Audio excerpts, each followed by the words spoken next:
반갑습니다. 부동산학 개론 강량호입니다.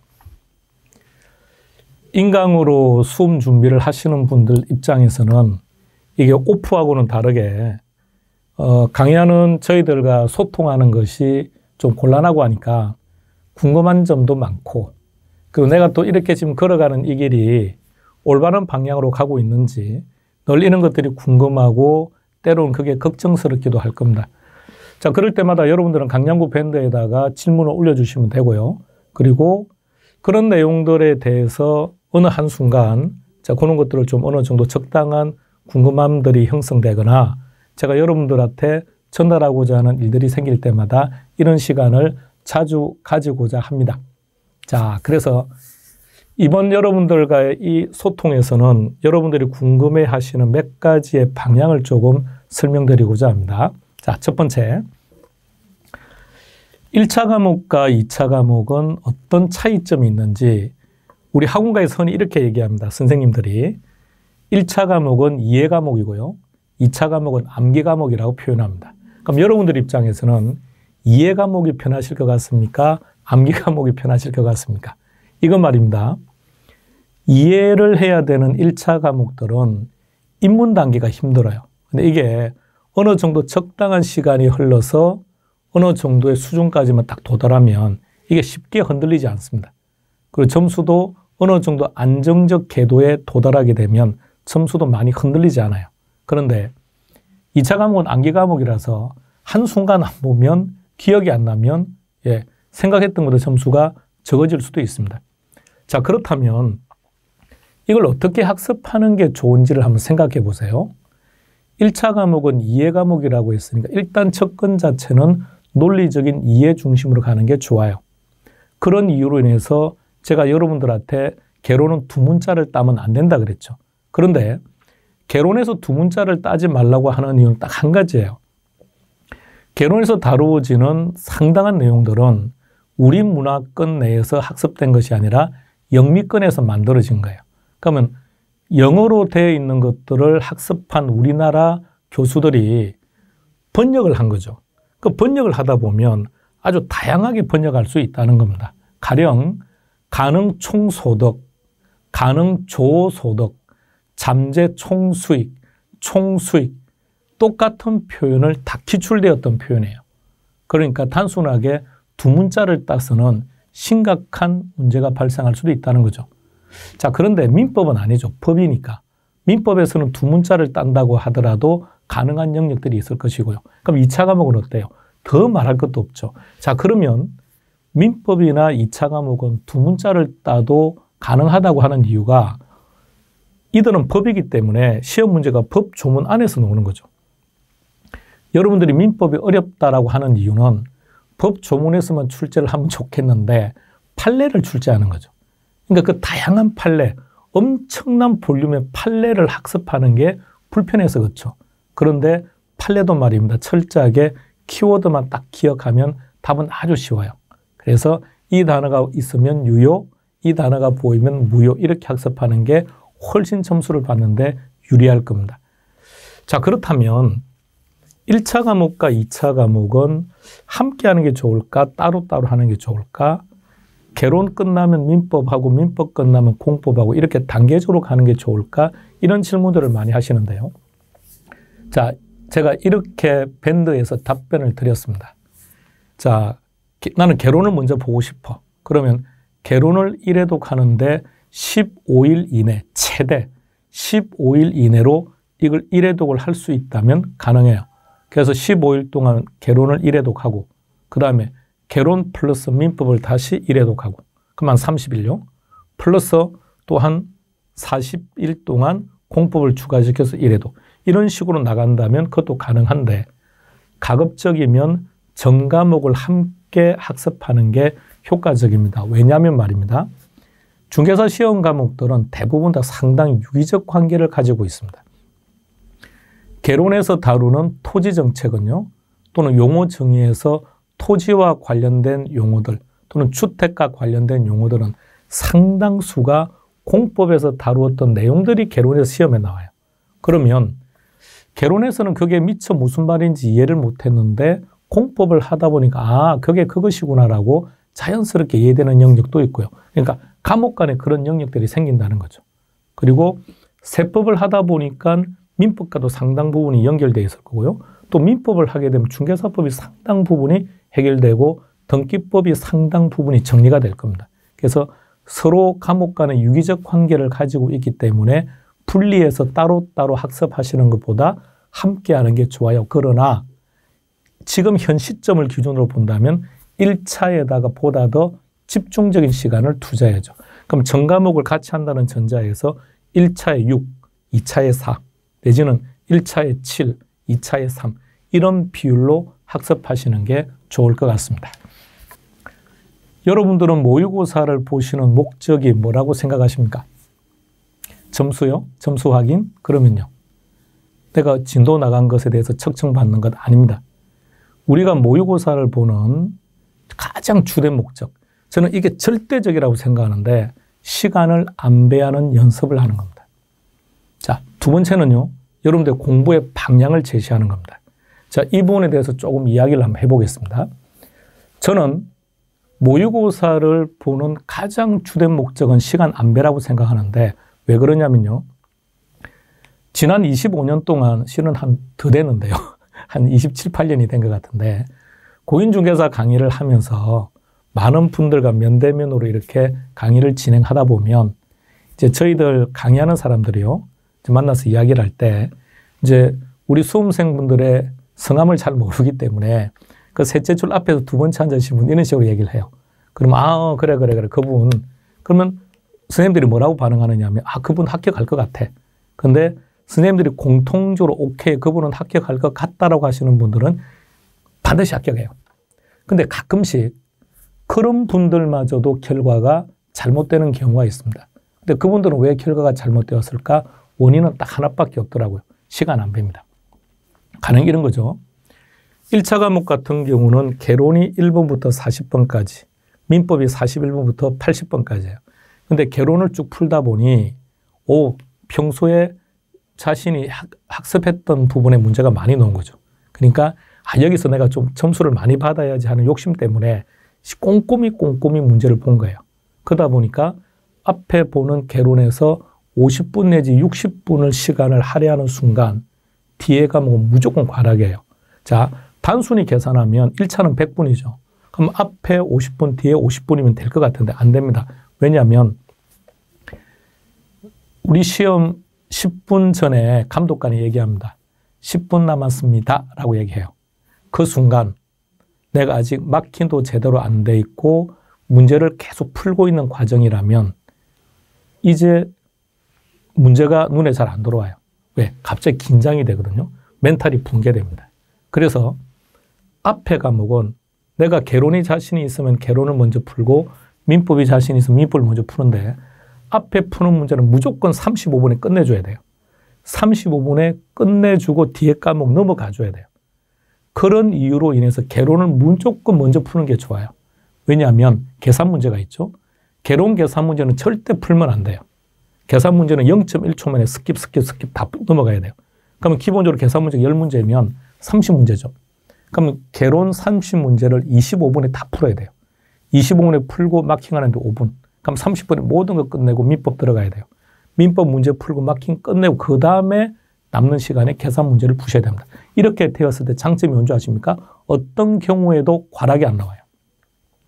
따라서 계산 문제는 제일 마지막에 편안한 마음으로 풀어야 평소에 여러분들이 학습한 정도의 시간으로 문제를 다 풀어낼 수 있습니다.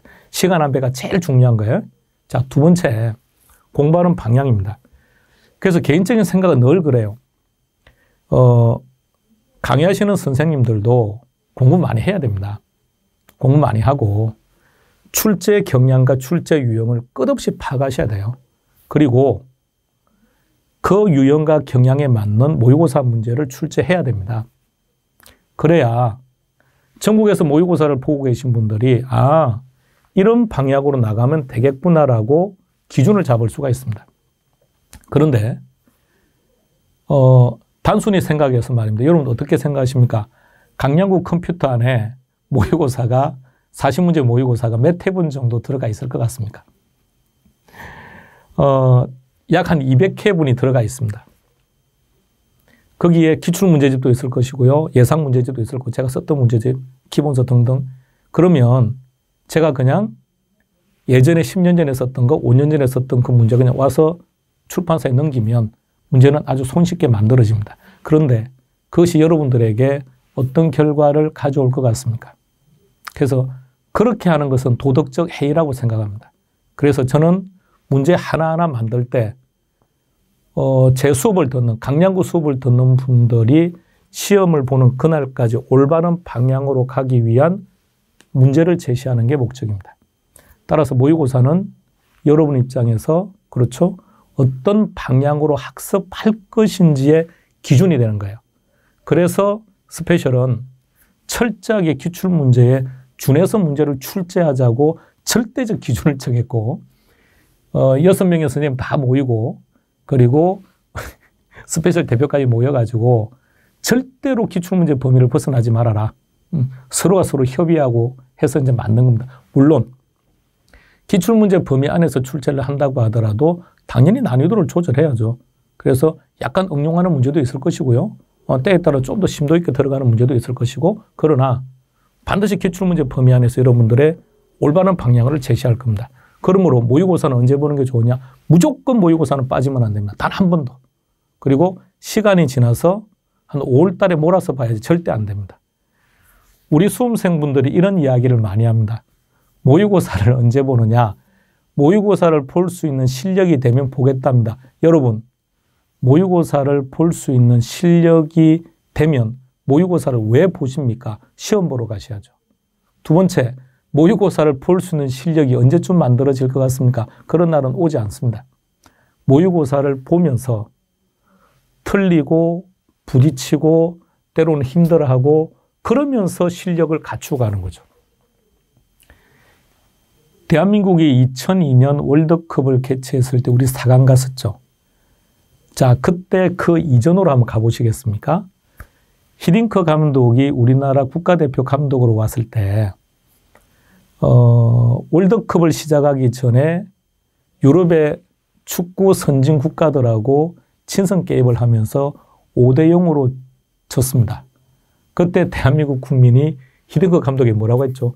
죽이자 그랬습니다. 죽이자. 돈이 아깝다 그랬습니다. 근데 히딩크는 전혀 개의치 않았죠. 왜 그랬을까요? 우리말을 못 알아들었을 테니까. 자, 그래서 그분은 멘탈이 상당히 강하신 분이죠. 그리고 목적을 향해서 간 거예요. 월드컵이라는 목적을 보고 간 거죠. 그것을 보고. 그럼 우리는요.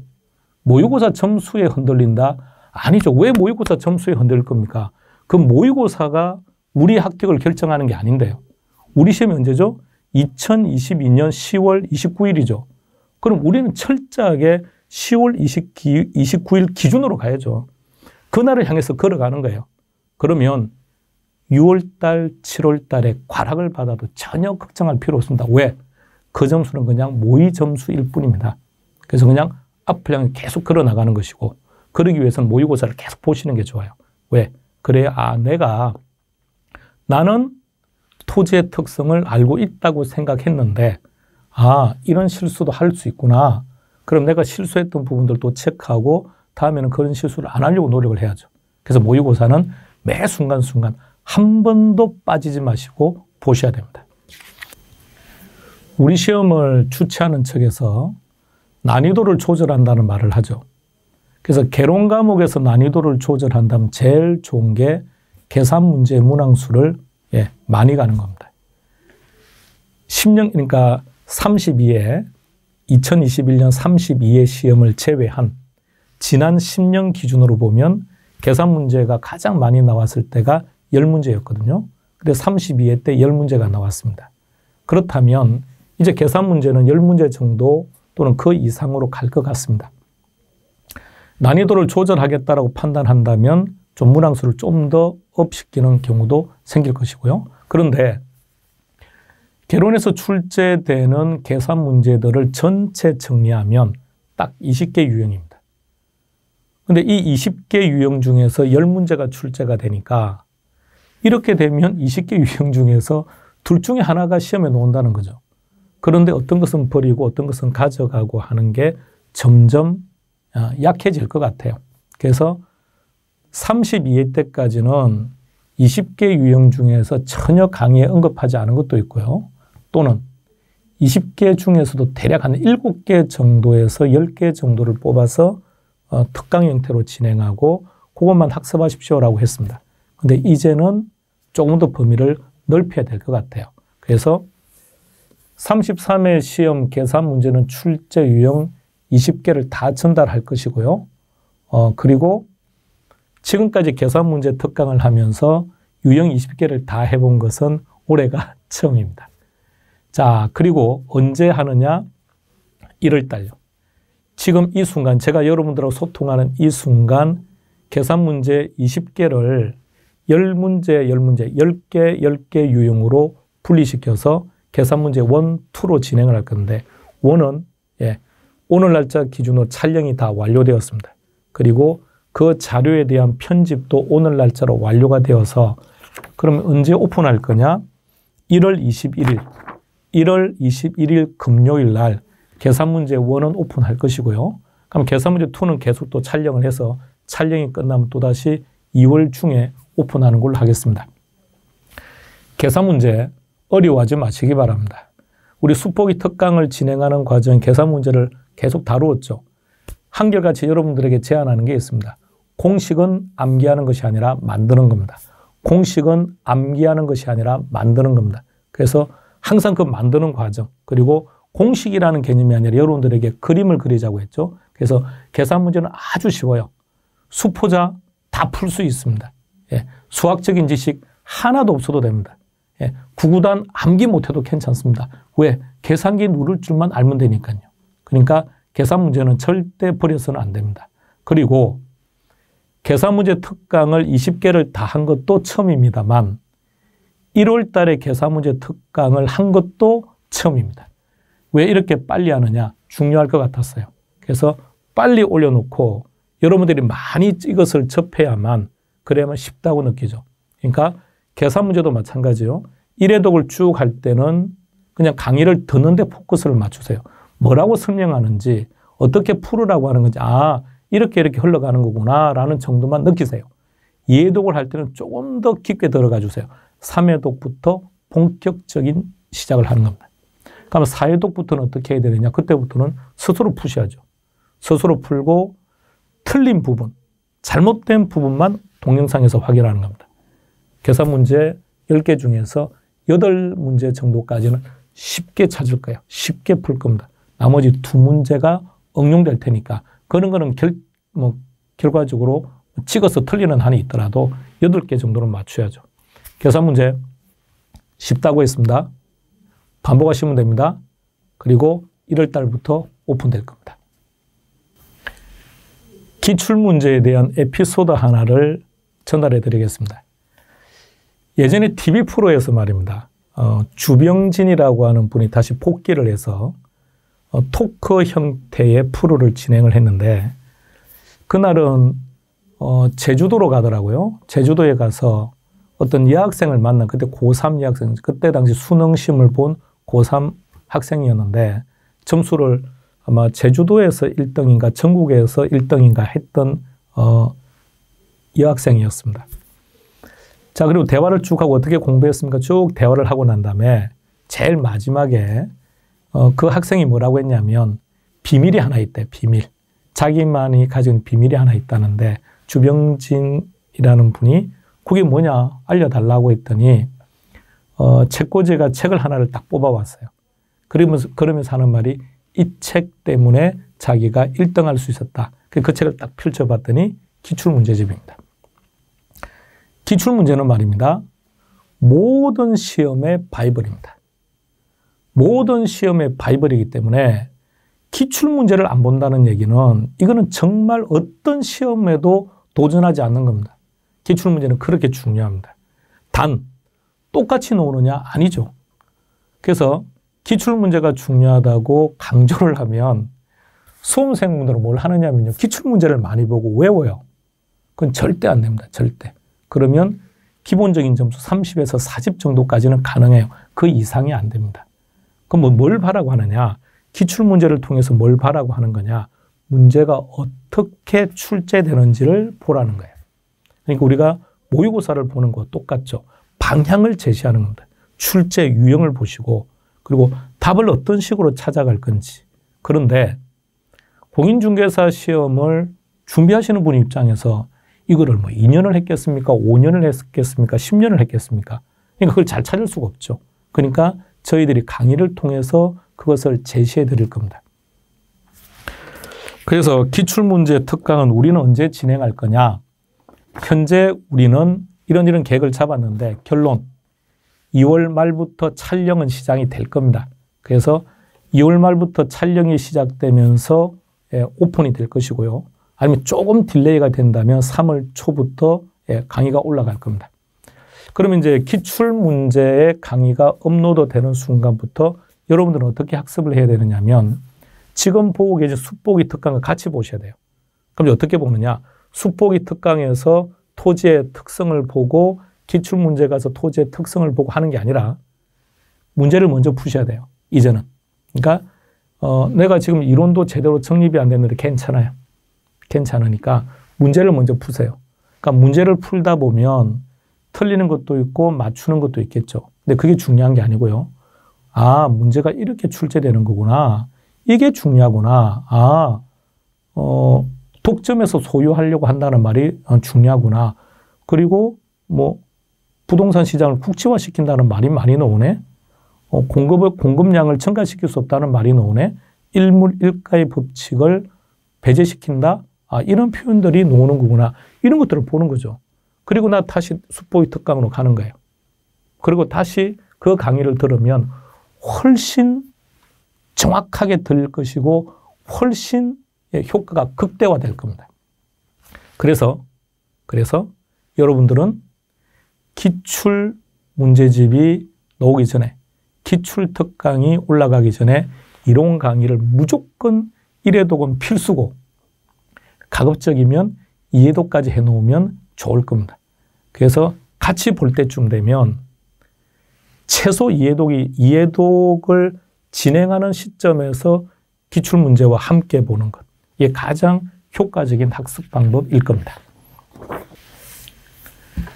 스페셜 에듀에서 2월 말에서 3월 초에 기출문제집이 출간이 될 겁니다. 그럼 기출문제집은 어떻게 출간하느냐 하면 일단 기준은 최근 10년을 기준으로 할 겁니다. 최근 10년을 기준으로 해서 가장 대표적인 문제, 그 출제 빈도가 아주 높은 문제를 중심으로 해서 유형별로 정리할 겁니다. 가령 예를 들어서 수요량의 변화와 수요의 변화를 물어보는 문제라면 관련된 문제를 같이요. 탄력도 문제면 탄력도 문제 쭉 같이 이렇게 쭉 배열을 해서 여러분들이 학습하는데 좀 더 용이하게끔 구성을 할 겁니다. 두 번째, 기출문제집이 별도로 나오고 예상문제집이 별도로 나오면 결국 여러분들은 이중의 학습을 하는 거거든요. 의미 없어요. 자, 그래서 우리 책에는 기출문제와 예상문제가 함께 수록되어 있을 겁니다. 그러면 스페셜에서 출간하는 교재는 두 권인 거죠. 하나는 숲보기, 다시 말하면 이론서, 하나는 기출 플러스 예상, 문제집, 이론서와 문제집. 이 두 그림 충분합니다.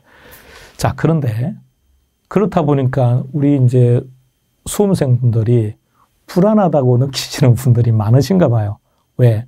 아니, 다른 사이트 가면 뭐 이론 강의도 뭐가 많고 뭐도 많고 많은데 왜 여기 이것만 해도 되겠습니까? 그런 걱정할 필요. 특강들이 계속 올라갈 겁니다.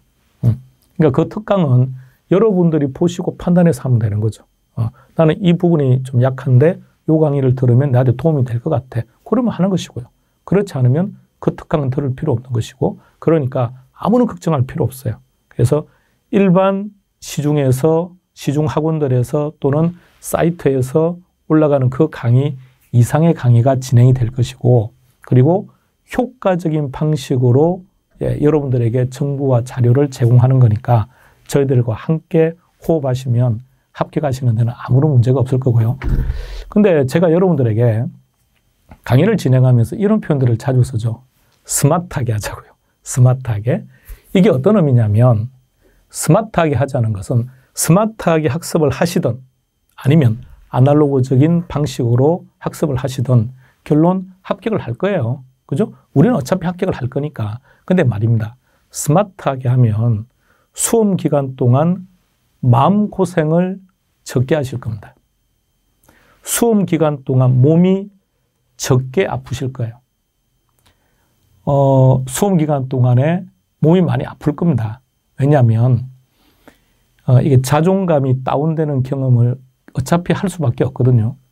자, 그리고 계속해서 심리적 상태도 안 좋은데 계속 오랫동안 앉아있고 하다 보니까 여기저기 불편함들이 생길 겁니다. 우리가 10대 때 책상에 앉아있을 때 하고 다르죠. 그죠? 30이 되고 40이 되고 50이 되고 60이 되었는데 딱딱한 책상 위에 앉아있고 의자 위에 앉아있다는 게 불편하죠. 자, 그렇다면 그 기간 동안 조금 덜 고생하시고 시간적인 투자를 적게 하고 책을 적게 보자는 거 절대 아닙니다.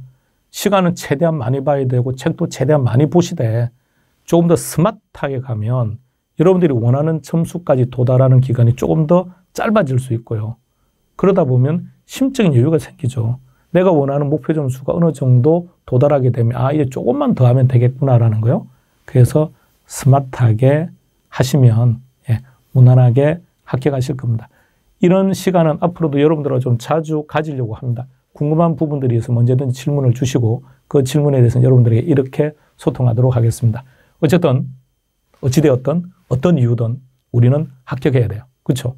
합격을 하려고 만났으니 합격을 해야 되고 그 후에 내가 중개업을 할 거냐 말 거냐, 돈을 많이 벌 거냐 적게 벌 거냐는 것은 훗날의 문제고 지금은 다른 생각하지 마시고요. 반복해서 매일매일 규칙적으로 보셔야 됩니다.